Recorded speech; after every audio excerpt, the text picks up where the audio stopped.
Time check, it's 10 p.m. and yes, nag-crave tayo ng sangyup kaya nagluto talaga ako agad. So, let's eat!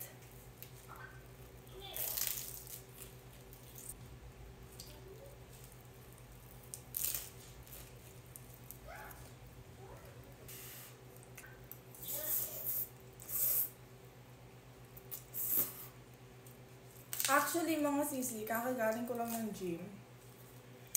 And, after ko talaga mag-gym, gutom na gutom talaga ako. Like, grabe yung pagkagutom ng sister niyo talaga.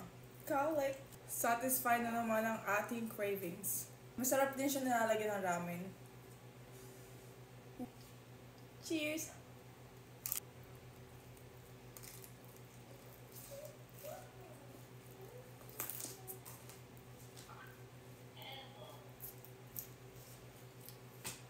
Ang sarap.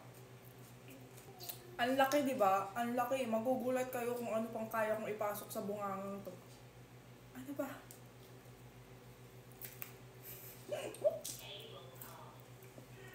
Sinusubukan ko talaga mag-gain ng weight, mga sisi. And hirap ako mag-gain ng weight kasi nga sobrang mapili ko sa pagkain. Like super picky talaga ako sa pagkain.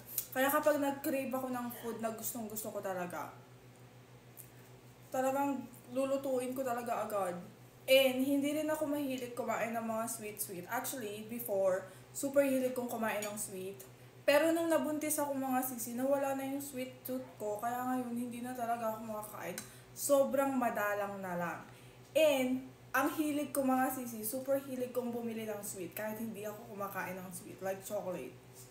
Gusto ko lang siyang, yung feeling ko na satisfy ko yung craving ko kapag tinitignan ko lang siya. Like, tititigan ko lang siya. Pero dapat nasa bahay. Kain!